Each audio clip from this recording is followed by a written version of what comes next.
Heidi Ho, everyone. Did you ever see that show, the Heidi Ho?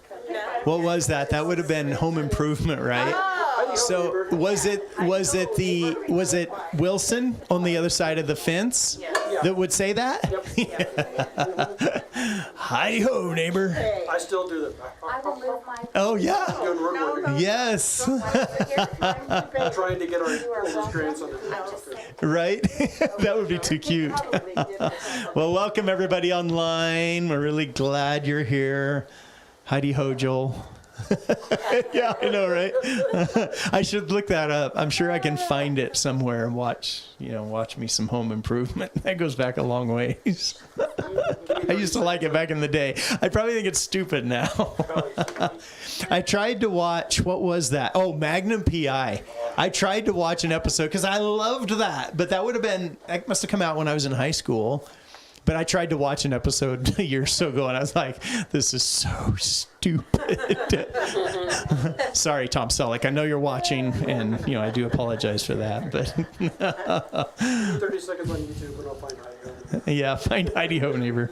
That's right. Well, so we changed things up a little bit, kind of last minute, because Sandra has not been feeling the best the last day or so. In fact, I was even standing with a message that I did a couple of years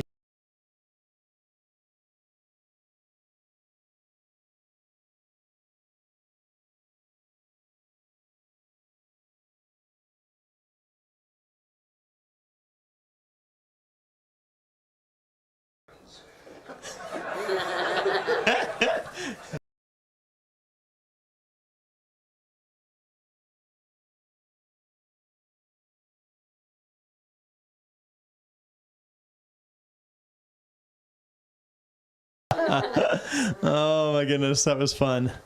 Oh man. So because of Sandra not feeling the best, we're not doing worship tonight. She said she couldn't sing, and Jeremy didn't want to do it by himself, and Kenzie's busy back there, and Mom, we didn't ask you to play him, but we could have. But it was also at last minute. Anyway, we'll roll with the punches here. But thank you for pushing through. I'm glad you're here because you've been sharing some highlights of this message with me this week, and I'm excited about it. So now, if she just shuts everything down at some point suddenly and just walks out, I'll pick up there and we'll see what happens. But anyway, oh man, no, we're glad you're here. And no, it's not that kind of sick. So no, she's anyway. Yeah. I am curious as we get started. I promised Sandra I would not take long because I'll turn it over to her quickly. But does anybody have anything, from this week that maybe you're, it's just been a good win for you, or something you're excited about, or something funny, something that's been a highlight out of your week? Anybody have something like that? Joel's like, no, nothing. I won't even make you hold the mic. Anybody? Grandkids. Yeah. Spend an hour and a half giving grandkids clips. Yeah. You've been sharing a few with me. You're just having fun with those moments of, starting to walk and some of the things they're saying, are hilarious. No, that's cool. That's pretty cool. You're investing in their lives, and that's something you'll never forget, but neither will they. Yeah, that's cool. For a kid with my memory, I'll probably forget it by next week. Yeah, well, your heart's happy right now. Oh, good. Anything else, anyone? Where's TJ? I know. TJ texted me he's not going to be able to come because he was helping a friend with something. Okay. Oh. All right. He's good about letting us know. That's awesome. It's the second time he's missed in a year and a half. Yeah. 18 months. I can't say that. I know, right? Yeah. He just needs a good high five from the Seth Dunn. The Seth Dunn. Speaking of which, whoa! I'm glad we didn't miss. I know, right? It was a little lame anyway, but we didn't. No. I told him the Seth Dunn story, but yeah, that's for another time. But I'm not that famous, but I was the Seth Dunn once. I'll have to get my signature. I'll have to tell you. I'll tell you about it sometime. He was also called Death once.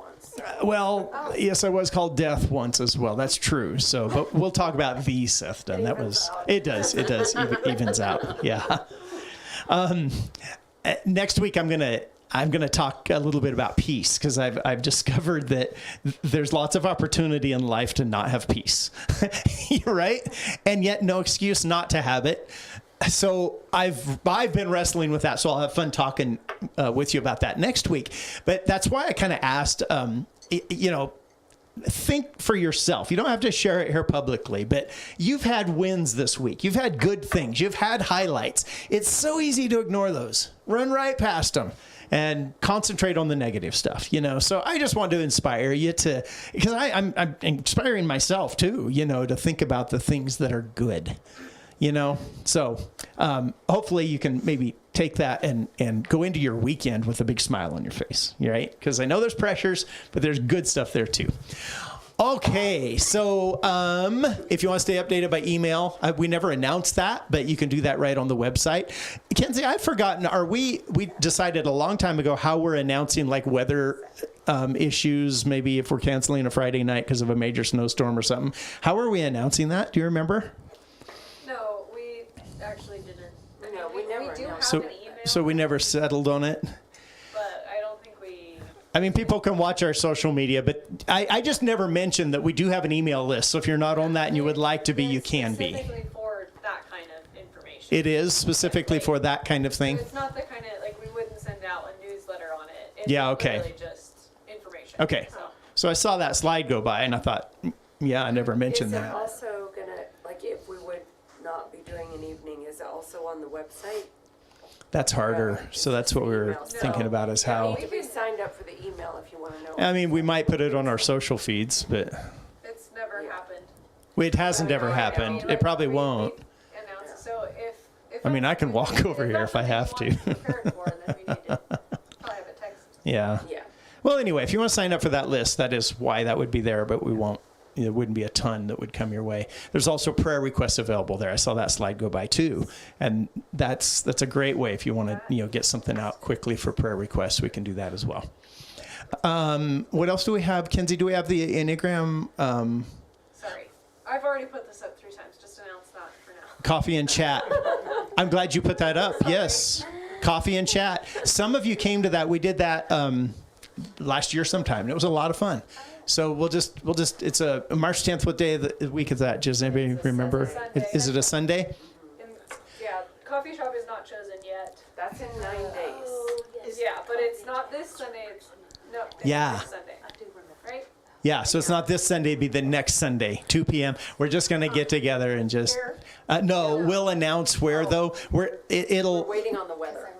Yeah, because there's one coffee shop we prefer, but if weather's inclement, we might choose a different one. So we have ideas, I believe. At any rate, we will announce that, but put it on your calendar for the 10th at 2 p.m. It'll be fun. And then the Enneagram Praxis, yes, the registration for this is live, and we've done more planning for it, and I'm getting so excited about it. I think it's going to be a really fun day. It's a Saturday, May 11th, and it'll be like I think it's 8:30 to 3. You can scan that QR code or just go to openfields.com or .org, either one, and all the information's there under events. But I would highly encourage you, if you can, get it on your calendar. It is a Saturday. It's going to be a lot of fun. It'll be educational, but it's going to be a lot of fun too. When we were planning it out, I'm like, and you do have to register, yeah. But we've got it right there on the website, or we can text or email you the registration as well. But it's live as of a day or two ago. So the registration is. So that'll be a lot of fun. I'm excited about that event. The Enneagram is simply a tool to understand how we function and why, to get to some of our motives and so forth. And I mean, it has been immensely helpful to some of us. So, Sandra, I know I told you it wouldn't take long, but it's just going to be a couple more minutes, okay? If you were offered, I want you and Mom and Kinsey, if you were offered and do this quick, okay, an honorary college degree, would you accept it? Absolutely. I would accept it, no questions asked, because I would appreciate that they saw something in me that they thought was worthy of that, and I would be happy to accept that. Okay. I would not accept it because I didn't earn it. Yeah. And because I didn't earn it, I don't want it. Me too. I would not accept it because it's a very important title. I would love to have done that, but I promised you kids I wouldn't go back to school. And then I got too old. Okay. I still think about it once in a while. Yeah. Considering that usually honorary degrees are given with some criteria behind it, I probably would, but I would have to feel like I had earned it. So there you go. One question, 4 people answer it. Very different answers. Now, it sounds like 3 would accept, 2 would accept, 2 wouldn't. And all of it for different reasons. That's what's fun about the Enneagram. Because if you start digging into that, you can start discovering, okay, I said I wouldn't accept it, and I kind of said my reason. There's motives there, right? She would accept it. There's motives. Would not accept it. Motives. Would accept it. Motive. It's fascinating to begin to look at your life and go, oh, that's why I behave that way, or that's why I do that, or that's why I think that, or that's why Joel does that, or that's why Sandra does that, right? It's fascinating. I mean, really, it's helped me personally. It's helped us, and I'm a better leader because of it. So, did you want to say something more about it? One time we asked that question and somebody said, it just cracked me up, but they said, well, I would accept it because I wouldn't want to hurt their feelings. Yeah, right. Yeah. We are such fascinating creatures, right? And so it's just going to be a fun day of just exploring that. And it'll be mostly joyous. Some of it may be painful because you may have some realities that you're like, oh no, but that's okay. That gives you a point to learn from, right? And grow from. So the Enneagram Praxis is going to be a lot of fun. We will make it available online as well, but not that day. So forthcoming details on how you can access it online. All right. Any other announcements? Thank you for giving. You're all so faithful. Really appreciate it. And, it's awesome to be able to be moving forward and just doing things. We're looking at some advertising options and stuff because there's the money there to do it because you're all giving. So maybe we can get a few more people coming and so forth. So it's good. Appreciate you very, very much. That's it. All right. So Sandra, I'll turn it over to you, and then I'll see all of you towards the end. Whenever she walks off, I'll come up, and we'll either be done or I'll figure out something. Oh, you don't need this. I was going to hand you my mic. No. Okay. Tonight we're going to talk about a story that is a lesser known story in Genesis 30. And I really, really love this story because of what it speaks to me. The beginning of Genesis 30, verses 1 through 21, is pretty much a cat fight between Leah and Rachel and their the women servants. They're Bilhah and Zilpah. So there's 4 women.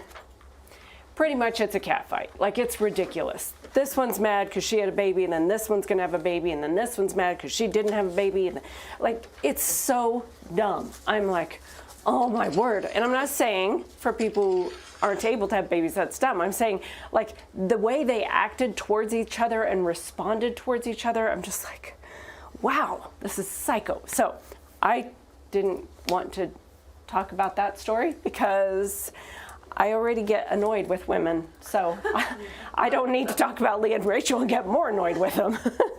So I wanted to go ahead and talk about this story. And, when we started out doing this, in my mind, I was like, I want to talk about the more well-known stories. But this story, even though it's a little bit lesser known, is fascinating, intriguing. So we will start out reading Genesis 30, 22 through 43. And this one, usually we read out of the English Standard Version, but tonight we're reading out of the Amplified. It's a little bit clearer, even though it's more words. Then God remembered the prayers of Rachel, and God thought of her and opened her womb so that she would conceive. So she conceived and gave birth to a son, and she said, God has taken away my disgrace and humiliation. She named him, her son, Joseph. May he add, which is what Joseph means, and said, may the Lord add to me another son. Now when Rachel had given birth to Joseph, Jacob said to Laban, "Send me away that I may go back to my own place and to my own country. Give me my wives and my children for who I have served you, and let me go. For you know the work which I have done for you." Pause there. You know the work which I've done for you. So let's just recap a little bit. Jacob is working for what? I said 14 years, right now? Yeah, over 14. Yeah, because he was there for a little bit beforehand. And then it was 14 years. Yeah. So remember, Jacob left home because why? He had taken his brother's birthright. He had taken the birthright, deceived his father, and so he left so that Esau wouldn't kill him, basically. So he ends up at his mother's brother's house, Laban, and there he sees Leah and Rachel, and he first sees Rachel, wants to marry Rachel, serves him for 7 years. Laban, remember, deceives him, giving him Leah, getting him drunk, making sure it's nice and dark. He ends up with Leah and then says, Laban says, finish the bridal week. I'll give you Rachel as well, but you'll be indebted to me for another 7 years. So this is where we are. So Jacob is now saying, okay, look, we've got these kids. I'm building my own life here. It's time for me to go back to my own country, back to my own home. Okay, so continuing on. But Laban said to him, "If I have found favor in your sight, stay with me, for I have learned from the omens in divination and by experience that the Lord has blessed me because of you." He said, Laban, that is slightly confusing. Verse 28 is Laban. "Name your wages, and I will give it to you." Jacob answered him, "You know how I have served you, and how your possessions, your cattle and sheep and goats, have fared with me. For you had little before I came, and it has increased and multiplied abundantly. And the Lord has favored you with blessings wherever I turned. But now, when shall I provide for my own household?" So essentially, Laban's saying, no, stay. I'm prospering because of you. God's blessing you, therefore blessing me. So I want you to stay. And Jacob's like, hey, I need to go back to my own. Like, when do I get to build my life and be with my family? Laban asked, "What shall I give you?" Jacob replied, "You shall not give me anything." Speaking of the Enneagram here real quick, this is funny to me because there are people who, I tend to be one of these people who, if you say, "What do you want me to give you?" "I'll give you anything." I'm like, oh no, like this is a problem. If you're going to give me something, that means I'm going to owe you something. Not cool. I do not need to owe anybody anything. So, an honorary degree. Because that's very public, out in the open. Nobody would expect me to have to give back for that. So that's very different. But one-on-one, if, like, there are certain people I'm thinking of. If they said, "What can I give you?" I'd be like, oh, no, because I don't need to owe you anything. So I just find that interesting. Here's Jacob saying, "No, don't give me anything. But if you'll do this one thing for me, which I now propose, I will again pasture and keep your flock.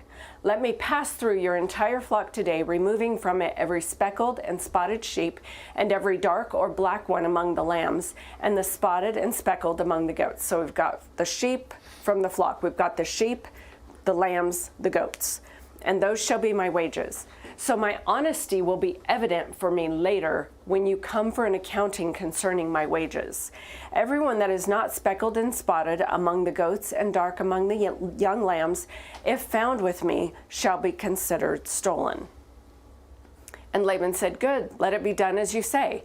So on that same day, Laban secretly removed the male goats that were streaked and spotted, and all the female goats that were speckled and spotted, everyone with white on it, and all the dark ones among the sheep, and put them in the care of his sons. And he put a distance of 3 days' journey between himself and Jacob. And Jacob was then left in care of the rest of Laban's flock. Okay, so you understand what's happening. Laban makes this agreement. Okay, you can have the speckled, the spotted, the striped, whatever. You can have the ones that aren't pure white, which there were fewer of those. And so he says, you can have all of those, and that'll be great. And as soon as the meeting's over, Laban leaves, gets all the speckled, spotted, striped, anything, and moves them over to where his sons are, and then puts himself 3 days away from Jacob. Laban continues to be Laban, just deceitful, right? So then, after he has done all of this, verse 37, Jacob took branches of fresh poplar and almond and plane trees, and he peeled white stripes in them, exposing the white in the branches. Then he set the branches which he had peeled in front of the flocks in the watering troughs, where the flocks came to drink. And they mated and conceived when they came to drink. So the flocks mated and conceived by the branches, and the flocks gave birth to streaked, speckled, and spotted offspring. Jacob separated the lambs, and as he had done with the peeled branches, he made the flocks face toward the streaked and all the dark or black in the new flock of Laban. And he put his own herds apart by themselves and did not put them where they could breed with Laban's flock. Furthermore, whenever the stronger animals of the flocks were breeding, Jacob would place the branches in the side of the flock in the watering troughs so that they would mate and conceive among the branches. But when the flock was sickly, he did not put the branches there. So the sicker animals were Laban's and the stronger Jacob's. So Jacob became exceedingly prosperous and had large flocks of sheep and goats, and female and male servants, and camels and donkeys. Okay, so that's the end of chapter 30. So what we see here is Jacob is creating his world even as he's continuing to work for Laban. And Jacob has a plan, and I really wanted to kind of go on into chapter 31, but I didn't, because there's a lot that's super interesting with this story, but there's a lot of more of the story in the beginning of chapter 31. But it was just too much to fit in, and I really wanted to delve into this enough so that we could get clear on this part. I'll see if we're going to talk about the rest of it or not. I might bring it up a little bit here and there.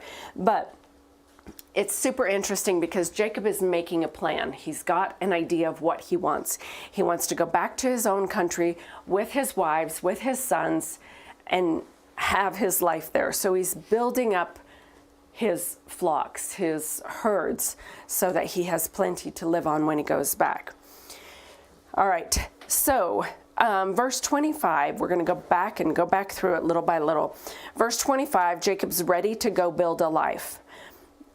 Interesting, because I did not look at this closely, so this may or may not be accurate, but excuse me, and I don't even know if the scriptures actually, it didn't tell us this here, but if you can deduce from the scriptures a factual age, but there are some scholars who say that Jacob at this point would be over 90.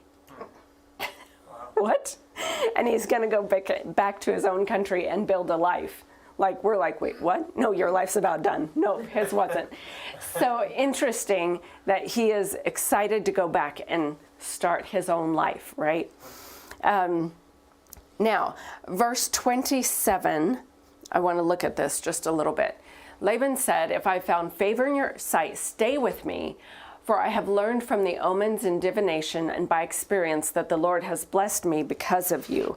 Let me read it in this version. It says, but Laban said to him, if you will indulge me, I have learned by divination that the Lord has blessed me on your account. So, it's important to understand who Laban is. Laban has been deceitful from the beginning. We know that. Laban has many gods. It's not like Laban sold out to the one Jehovah God. He has many gods, and we know this because in chapter 31, Rachel actually, before they leave, Rachel steals all of his gods. Interesting. I'd love to talk to her. Like, what are you thinking? Why? We don't know why exactly. But she steals his gods. So he has lots of gods. He's deceitful. We know this. And here we see that there's some sort of divination involved. He's got some sort of sorcery, omen, prophecy, dark prophecy of some sort happening. I looked up, let me see. Yeah. So this exact version of divination, the word here that is exactly this word is only here. Now there's other words for divination 11 other times, just different variations of the word, 10 other times in the Old Testament. It's in Leviticus, it's in Exodus, it's in 1st and 2nd Kings, it's in Chronicles. So there's several places where just slight variations of this word occur. And it's very clear, particularly in Leviticus, that this kind of divination that is being spoken of, God is against. It actually says it is an abomination to the Lord. So fascinating that Laban is using some sort of sorcery, enchantment. The words are sorcery, enchantment, omen, divination. Some of the other words have like witchcraft tied to it. So all of these to say that they are not, that Laban is involved in something of a darker side. He is, I think this was pretty common. People were spiritual, but they were spiritual in lots of ways. And there was a ton of different worship of gods. You remember the story of Baal and Elijah? Is it Elijah or Elisha? That where they offer and put all the sacrifice in the water. You know this. Is it Elijah or Elisha? I think Elijah. Okay. So we see throughout there's this idea of lots of other gods that they worship. I'm in a book club, and we read this book last month. It was called The Girl Who Fell Beneath the Sea. And it shocked me what happened to me while I was reading that book. I didn't care for the book. It's about gods, and it's all, you would think I'd love it because it was all about beneath the sea, but they didn't emphasize any of what was actually there other than the people and stuff. It wasn't. Anyway, they were talking about these different gods. And I'm like, okay, I don't really like reading books. I've learned, because I've read 3 books in the last month about gods, goddesses, and monsters. And I'm just like, I do not like this.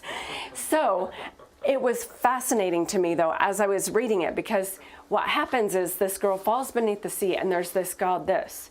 And I was like, no, that makes no sense. If the god could know she was going to be there, then the god wouldn't need to, the god was clueless. Like, this god that was beneath the sea was clueless about things. And I'm like, what? This doesn't make any sense. If you're a god, you know all the things. And then pretty soon there was this goddess of moon and memory. And I'm just like, what? And she could do these things, but she couldn't do these things. And it struck me, because I've never once thought about it before. Oh, wow, this is from a little Christian schoolgirl mentality that I have had of gods can do anything. But the reality is, all the gods that are written about, Zeus, Hermes, what are some of the others? The Greek gods, like, they can't do anything. They have one area of expertise, one area that they excel, but they can't do anything. And it just struck me so crazy in this book, because I'm reading about these gods. I'm like, these gods are so lame. They can't even, like, they don't see the future. They don't know how to whatever. And like, it just struck me how Christian I have been raised, and how my mind works, that God, any God, would be able to do anything. No, Jehovah God can do anything. Not any God can do anything. So it was just a fascinating moment of like, oh, right, I obviously have been in this world that says God can do anything. He's omnipotent, right? He's omniscient. And so it was fascinating. So then this story, seeing that Laban has many gods that he's believing in and trusting, is fascinating to me. Like, when you know about the one true God, why would you gravitate and have all these other gods who are not capable of anything?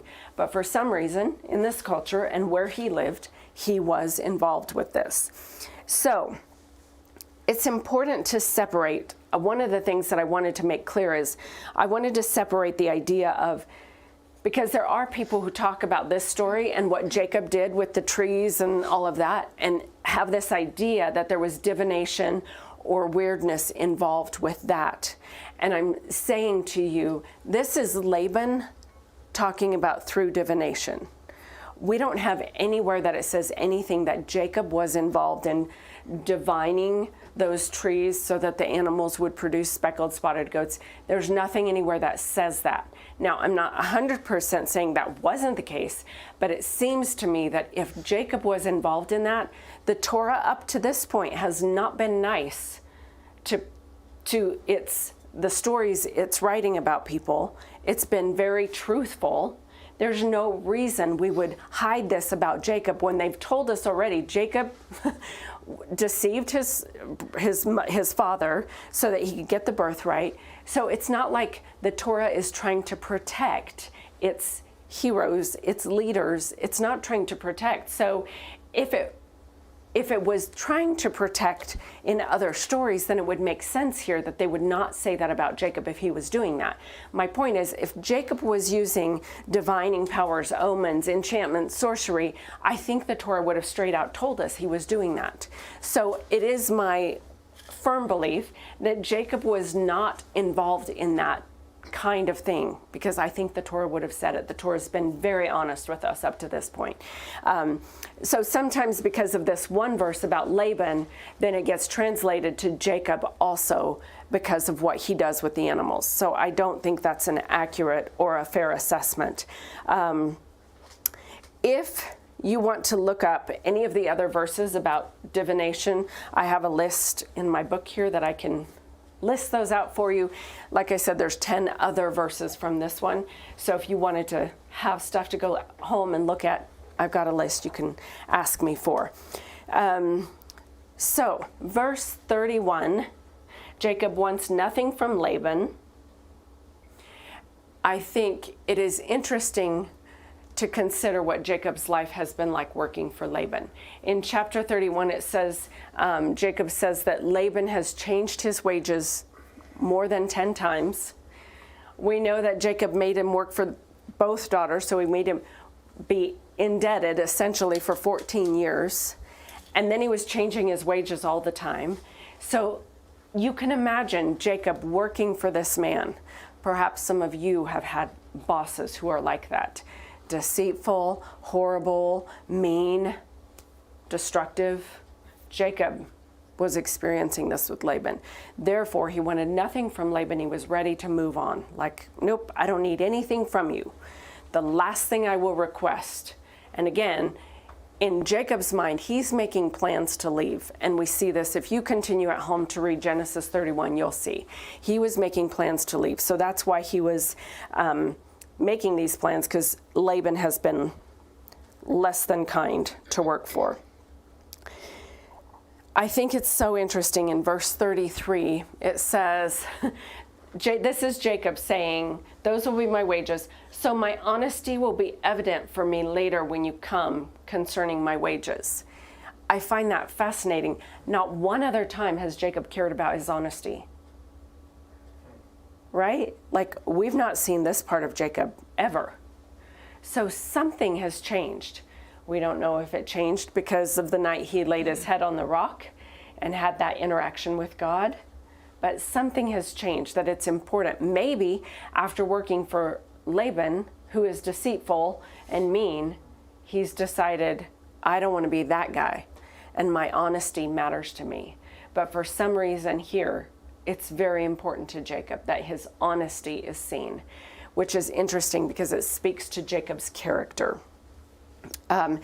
So, as we saw, then in verse 35 through 36, Laban takes the animals and moves them. Now, this is the part of the story that I'm just like, oh, I want so bad to know what happened. Verses 37 to 43. Jacob takes trees, carves on them to make stripes in them, sticks these trees at the watering trough so that these animals are looking at these trees, and somehow that causes the animals to reproduce of like kind, what they're looking at. And this fascinates me to no end, and I cannot wait to be able to go find out what happened here. This is bizarre. Now, I have studied a fair bit the last couple weeks looking at What is going on? So, let me start with this. My first question was this one a principle that they just knew? If this is what the animals are looking at, then this is what they produce? Weird. 2, was it a miracle, just simply the blessing of God on Jacob? God told Jacob somehow to do this. They didn't tell us that part, but he knew he was supposed to do this, and so God just blessed Jacob. Or was it 3, an ancient belief, but had no substance, but it was just a thought that this is what could be done? Sorry. So, it is fascinating to consider what made these animals produce like the trees. Now, after I wrote that, I was curious, and so I was just Googling different things, looking at different things, what's said about this. And interestingly enough, it's not like there's a ton. And I think it's just because it's hard to know what actually went on here. So there is this idea. Mick, you want to put that video up? This was some scientist he was talking about epigenetics. So we'll just let him go.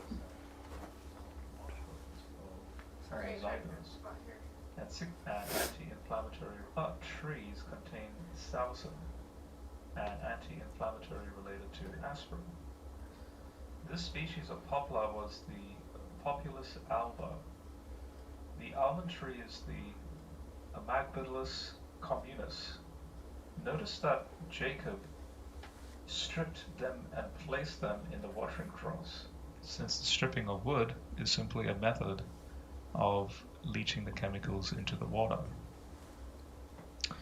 Thus, a fascinating 2008 paper by Joshua Bacon from the Department of Pharmaceutics at the Hebrew University of Jerusalem was written to showcase and examine this in light of recent advances in epigenetics. In this paper, Bacon showcases how prenatal nutrition can affect the agouti gene that regulates fur color in both sheep and mice. The fungi that resides in the bark of these specific types of branches of poplar and almond provide the chemicals that comprise the exact amino acids to create alterations in the color of fur without having any direct effect on the DNA. That's cool. Maybe. Maybe. We don't know. Again, it's so interesting and so crazy to me. I wanted to ask Sheldon from The Big Bang Theory what his thoughts are. I've been watching that show, and all the science. I was never good at science. Most things are like, no, I don't get it. I'm one of those street smart persons. Over science smart. So while I was studying all of this, there were so many things that I don't know. Epigenetics, I don't even remember the words. Zygote, whatever, homozygote, I don't know. All these words that I'm just like, I have no idea what this is stating. But that was interesting to me because there's a scientist saying they believed that the chemicals, when they would cut the trees, the chemicals would leach out into the water. Now this is something else that to me was not clear, is I thought it was weird because at one point it says he was putting it in front of the trough and it seemed to me like a fence. And then in another part it says he's putting it in the water. And so, again, confusing. I'm not sure what was going on. But I'm going to stretch this just a little bit. So I recognize I'm stretching something here, so don't be mad at me for it. And don't say, well, that was ridiculous, because I have some other proof. Here's the deal. I am a firm believer that what we behold is what we become. I have said this many times. We behold, we become. We behold, we become. If you want to become something different, you've got to behold something different. This is part of what I love about this story is these animals are seeing these striped trees, whether that's as a fence in front of the water trough, whether that's chemicals in the water, they're taking in something different. And they are producing, because they're mating in that time, they are producing something different. If you want your life to look different, if you want to produce something different, it has everything to do with what you behold. What you look at, what you believe, what you take in, that is what causes change in our lives. If you want to be different, you have to behold something different, okay? And then there was something else that I read that I thought I would share. It says, there is no doubt that what one sees may have, this was again from I have the link if you want to go look at it, Bible study manuals. There's no doubt that what one sees may have a strong effect on certain physiologic mechanisms on his body. For example, the phenomenon of blushing, the nauseous reactions produced by viewing gruesome sights, and the effect of pornographic pictures are all typical cases in point. The mere sight of the striped rods may have served simply as an aphrodisiac to the cattle when they came to drink. So again, this idea of what we look at is what we become. And we know from all the things he listed, right? If you're looking at something gross and you feel that in your stomach, you know, oh, that is a reaction to something I'm seeing. My body is having an actual physiological response to something I'm looking at, right?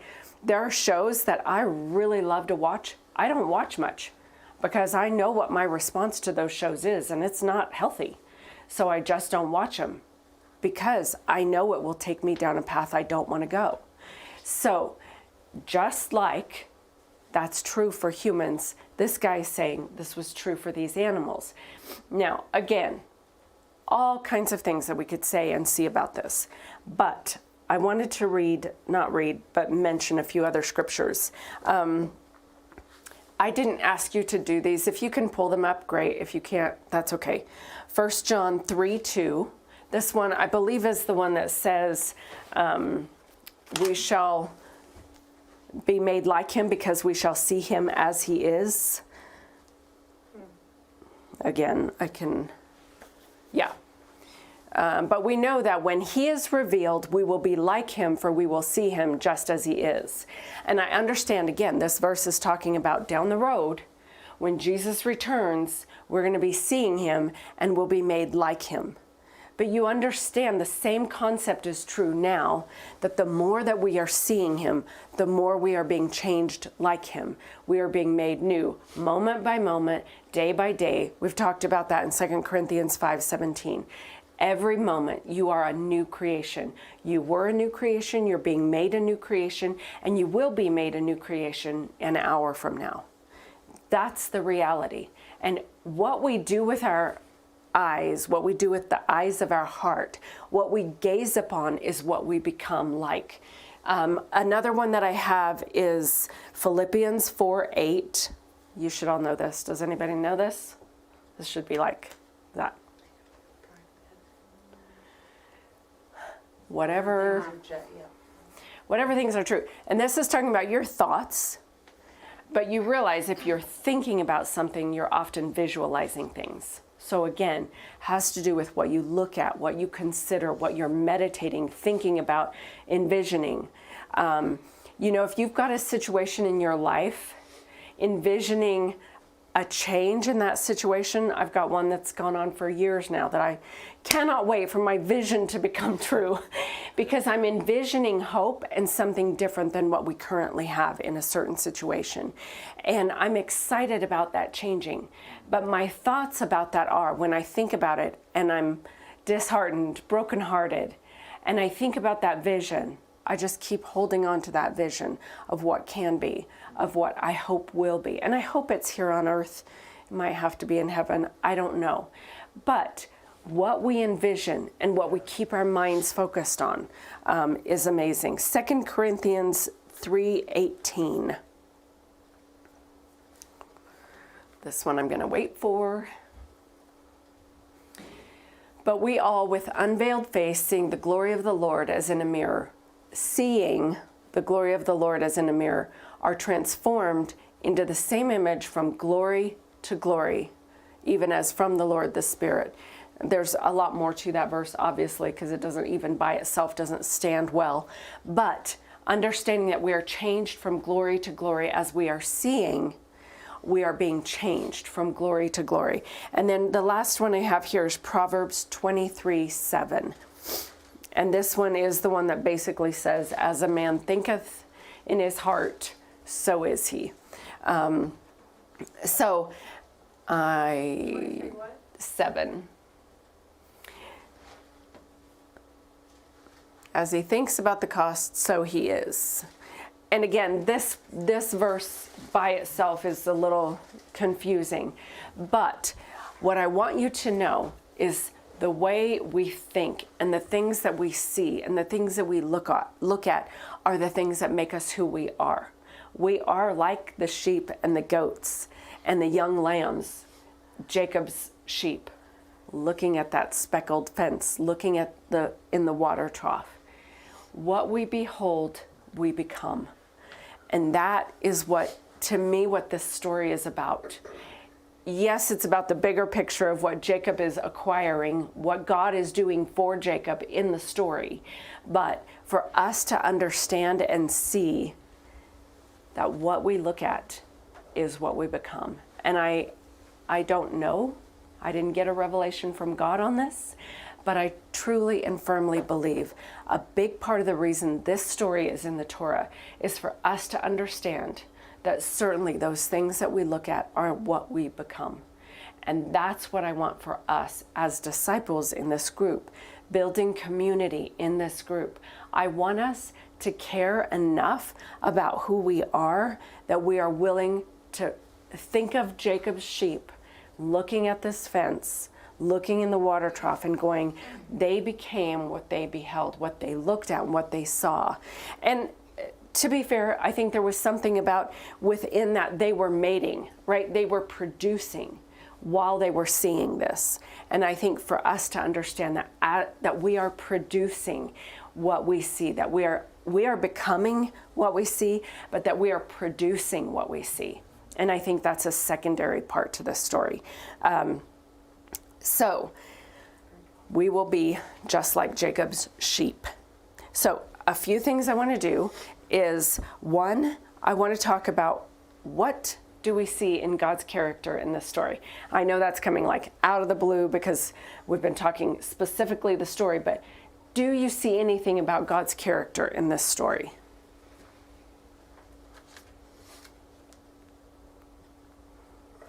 Think about Laban and the way he treated Jacob, and think about Jacob and what he is accomplishing. He's faithful to Jacob, right? Like He took all the other things away. Was it sheep or goats? What was it? Yeah, all of it. All of it. Yeah. Took them all away, and then he was still able to build him more Yeah. without any. Yeah. The fact that Laban is trying to deceive him, removing most of the flock, putting it in his son's care so that Jacob can't have access to it. And yet God still. Would have been like, oh, it's over. Yeah. Yeah. Yeah, it's Yeah. Right? Absolutely. So God is faithful to Jacob in the midst of a cruel employer. Yeah. Yeah. I think Jacob's apparent ability to grow, to mature, however you want to say it, in the midst of it says something about God's character. So, like, I'm thinking about you pointed out that he was concerned about The honesty. honesty. I was thinking trust. I'm like, that's Yeah. not it. Honesty. Where he clearly had not been honest Yeah. previously in life. Yeah. Right? And yet somehow we were assuming he grew to that point. In the midst of all that. I mean, to me that says something about God's character, that even in the midst of muck and mire, we can still grow. I mean, That's not us. It's Right. him. How many times have you, this is probably fitting for a certain individual in the room. I'm not going to point out because if anybody would be having to watch online, I don't want to cause problems. But how many of you have ever been in a position where in a job, it was like miserable, hard, miserable? Sure. And Jacob still managed to be blessed. He still managed to figure out a way through it. And God was faithful even in that difficult situation. God was still there. And I would say, I would encourage you all, we might talk about it, we might not. Genesis 31, we see even more what God thinks of Jacob and how he blesses Jacob. If you go read Genesis 31, it's awesome. I've been sitting here wondering what made Jacob think it was safe for him to go back to where Esau was. Was Esau still there? But in connection with this, it seems like Jacob had a relationship with God, and maybe he had let him know it's okay for you to go home, your heart's desire. Yeah, so I'll just give you this clue. Genesis 31, verse 3, then the Lord said to Jacob, return to the land of your fathers where you were born, and I will be with you. Okay. We're not really told a lot about Esau per se, but Jacob definitely had a relationship with God where he could hear God say, go back now. Yeah. And sometimes, oh, go ahead. I Go ahead. got a little bit different take with Jacob and Laban, Uh-huh. in that Jacob was very discerning that given what Laban had done already, he hasn't changed his character. Right. You know, God knows our characters more than we know our own. Right. Jacob saw from what had happened with the previous 14 plus years of Laban's treachery. Right. And so he was going, whoa, if we're going to do this, there is not going to be one iota of doubt that I'm doing this the right way. Yeah. Yeah. And that I don't, so that because of the tricks that Laban had already pulled once, Sure. he doesn't want to have any legal ties that Laban can use to say, whoa, wait a minute, I said this, but you did that. He said, Right. no, in the sight of everybody, this is exactly how we're going to do this, Yeah. so that you can't come back and burn me on this. Yeah. Just as much as there's times where God has done that, because he sees our character. He knows what we're capable of, both good, bad, and different. Yeah. Yeah. No, that's good. It's good. For sure. I was just going to say that I kind of saw it, and this may be way off the top, but Jacob is almost like God in the fact that he's patient with us, even when our character's not good. Because I Yeah. see him still being patient with Laban. Yeah. Even after all those years, he could have just said, I'm leaving, I'm out. done. I'm done. But for whatever reason, he keeps being patient and keeps following through with it. Yeah. So, I don't know. Yeah, all of this is touching on a lot of what's in Genesis 31, and it's very interesting.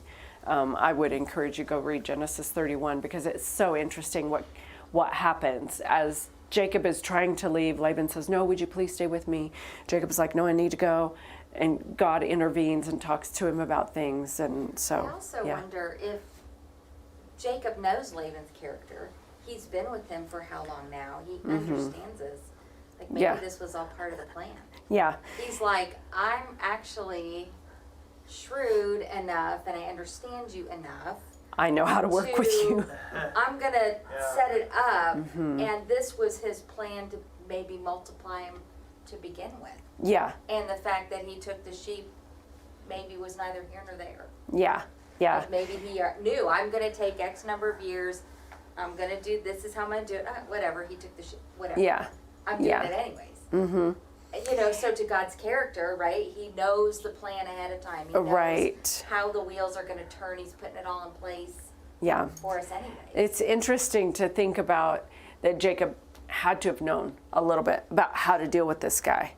And there's even, like there at the end, I don't know about for you, but for me, that's a little bit hard to read even what Jacob did at the end, because it seems, there's a couple places you're like, that seems a little devious still. Sure. But yet, you look at, again, in 31, where you see God talking to him, he's got this relationship with it. It's just, again, it's just an interesting story, and there's a lot more that we see in Genesis 31. Okay, is there anywhere in this story, you should open your mouth this time, that we see Jesus? Because I have thought about this and I've been like, I don't know. I know they say Jesus is in every verse of the Bible, and I'm like, so any of you see Jesus in this story? Tell me where you see Jesus in the story. I give him a hard time because in the past we'll talk about it and then he comes up to me afterwards and says something amazing and I'm like, why did you say that? But anybody can answer. Is there anywhere you see Jesus in this story? I feel like the obvious is the shepherd of the sheep, right? And orchestrating his sheep. Uh-huh. He's got, a little bit here, come over here, you do this. That's good. Yeah. Yeah. Jesus knows how to cause us to produce the way he wants us to produce. Or offers the opportunity for us to do it. Yeah. Yeah. Mm-hmm. That's good. I'm waiting. I know, me too. Trying not to just look directly at him, but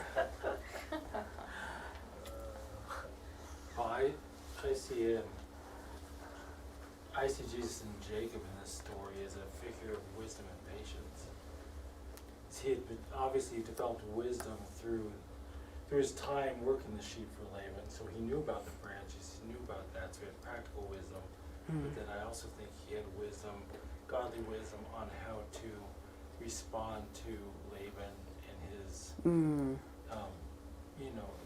the way he treated him, and how God actually was able to bless him because of his wisdom.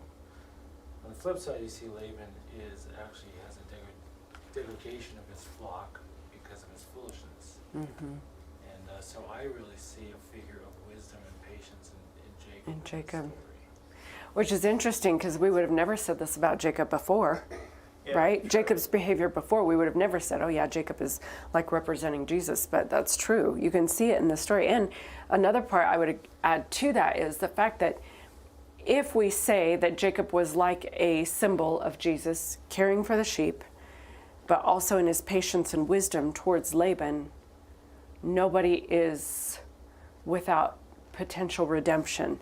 Nobody is without deserving of patience and compassion and wisdom, how to deal with them. But I think that's it's awesome, because that's the way Jesus is with us. As deceitful as somebody is, as bad as somebody is, like Jesus is like, they're not out of my reach, they're not out of my scope, I don't even know quite what I think on this, but I find it interesting that it's hard to believe, like you made the comment that it looked like maybe Jacob was being a bit deceptive there in the end. We would be conditioned to think that because he did. Because of the character. Right, so it's easy to look at that and go, but I was trying to pull back and thinking about a couple comments made here and just thinking, navigating life is such a trip. And doing it with Jesus, we have such an advantage because we get guidance, we get instruction. He doesn't give up on us, so we can grow. So I look at that and I'm like, was he growing in the midst of this? And maybe some of what we see that he did with Laban as maybe borderline deceptive, maybe he was actually being guided. Right. Listen, you're dealing with a deceptive individual in Laban or whatever, and therefore here's how you're going to navigate out of this. So maybe there wasn't a lack of integrity and stuff in that because we don't know some of the background. And I just say all that because I'm quizzical now myself as to, Right. I wonder more about what was behind that. Yeah. And was it more that he was growing and learning, Mm-hmm. and maybe he was messing up still some, but maybe he was Sure. also moving forward. Sure. Yeah. Right? And so those motives of the heart, Yeah. you Yep. said it differently. God knows our character, but I'm even thinking like the motive of our heart, Mm-hmm. you know, sometimes we're a bit oblivious to even. Yeah. And yet he works with us. So I see Jesus in that mix. Yeah, for sure. that. For sure. That's Yeah, good. It's interesting. That's Yeah. good. Okay, we're going to do one more thing. I want you to pull out your phone or your paper or whatever, because I want you to, in some form or fashion, I want you to think about a situation right now in your life that you would like to see different. We're going to carve some trees, put up a little fence that we can look at. What is it that you need in that situation? Maybe it's patience, maybe it's wisdom, maybe it's, I'm not going to say that. Maybe it's, I don't know, compassion. You can look at any of the fruits of the Spirit: love, joy, peace, patience, kindness, goodness, gentleness, faithfulness, self-control. I want you to think about in that one area of your life right now that seems to be like the one that makes you have a sick feeling in your gut, or the area that makes you angry, or the area that makes you scared. I want you to think about, or feelings of shame. I want you to think about that one thing. And then I want you to find, you can use Google for this, all you have to put in is verses about, fill in the blank, and it'll give you some verses. What I want you to do is, when I say we're carving out some trees here, I want you to find at least one, if not 3, verses that connect to that particular situation in your life right now that you need some kind of something produced different. So maybe you need peace in this specific situation because you're not sleeping well. So then I want you to go find verses about peace, and I want you to pick 1 or 2 that you're going to keep in front of you this whole week. You're going to think about it when you wake up in the morning, think about it when you go to sleep at night, and you're going to think about it on your way to work and on your way home from work. And I don't know the timing for you. Maybe it's when you wake up and go to sleep, or maybe it's when you have breakfast or whatever. But I want you to think about what's 1 or 2 times throughout your day that you can go, oh, that's my reminder. I need to think about that verse.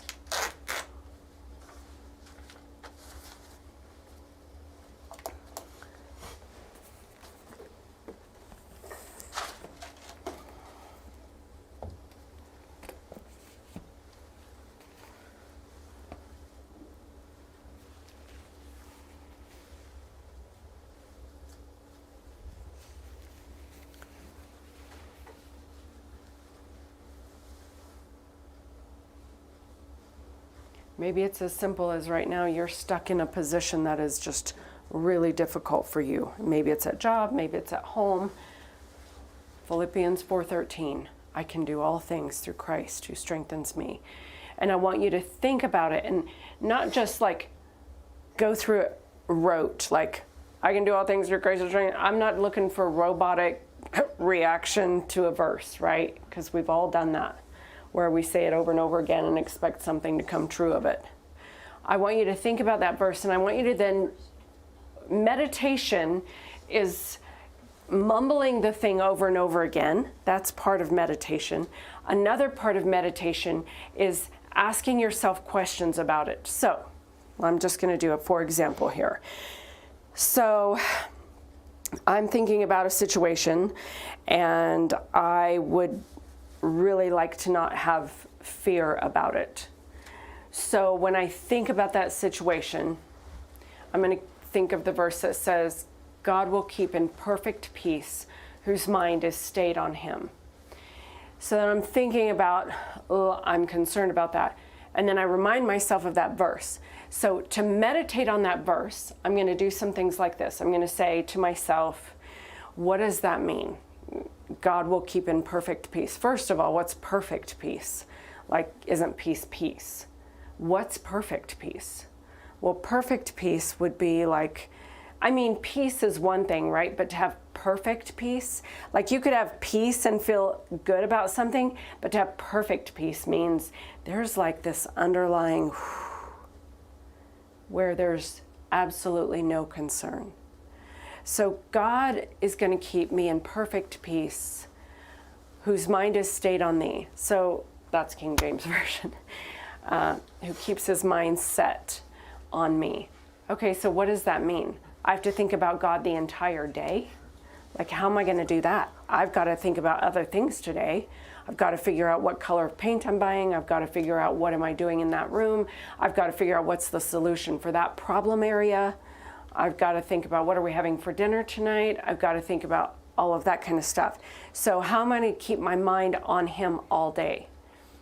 Okay, so what is he asking? He's saying he'll keep me in peace when my mind is set on him. So when I think of this problem and I experience fear there and concern there, he's going to give me peace if I will just set my mind on him instead of thinking about that thing, which also means then that I'm going to envision the situation becoming something of beauty, something of goodness, something of wholeness. Okay, I can do that. So now when I think about that situation, I can set my mind on God and how he sees that situation and how he's going to be there no matter what.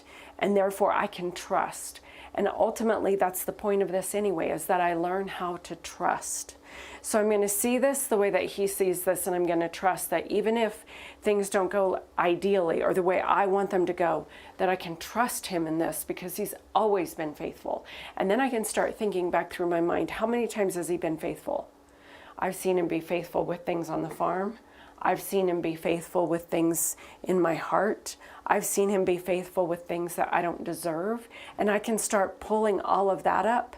And suddenly my mind is being stayed on him.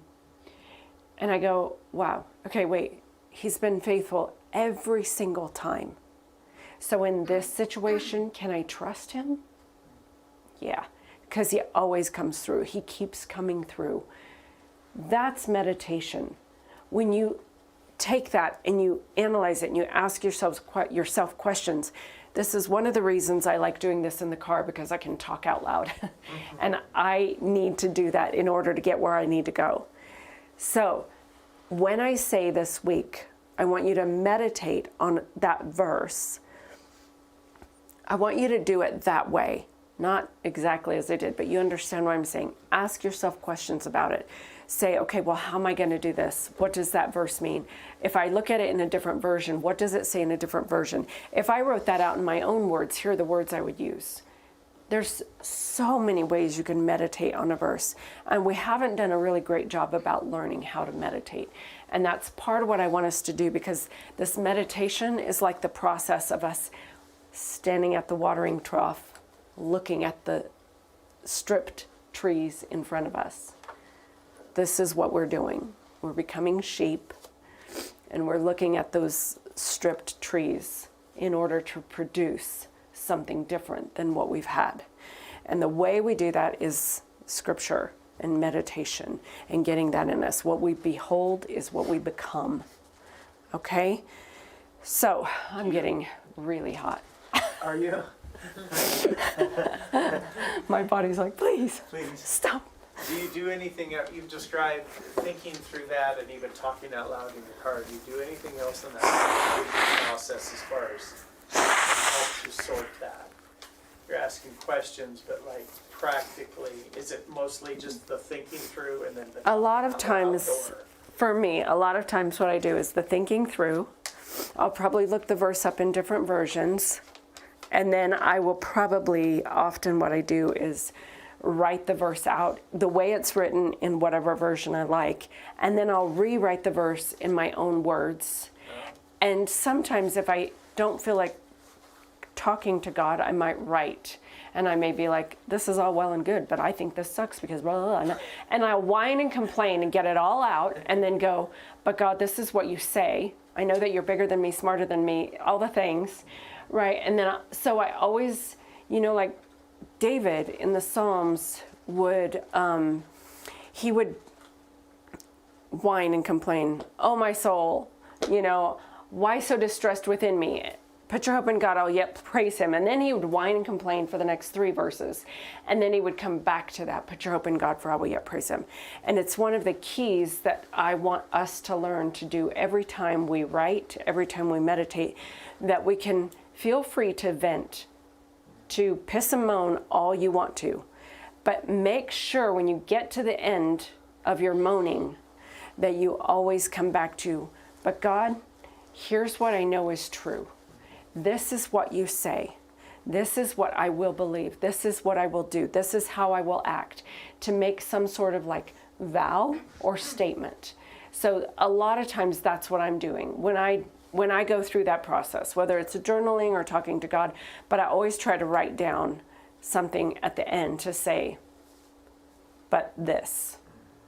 So even if I've just been talking to God in my car, I'll still try to journal a little something that says, "Today I vented to you about this, but this is what I know is true." And I finish with that. And it's a way to worship, but it's also a way to like settle it and get it like, okay, but bottom line, here's reality. So, yeah. Good. Okay. Yes. Thank you for coming tonight when Yeah. your body would rather have stayed home. Absolutely. That was really good. Good, good. I was so intrigued by the story that I'm like, and I still like, I'm like, okay, God, do you want to give me some dreams about this? Like, I don't know. I can't wait to know the truth of the story. Like, how does that work? Like, that makes no sense.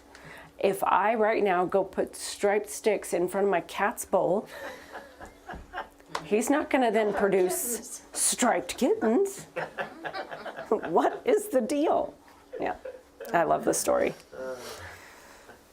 TJ, I hope TJ watches, because we were talking about it one day, and I wished he was here because I would have loved to hear his thoughts about it as well, but I'll talk to him about it.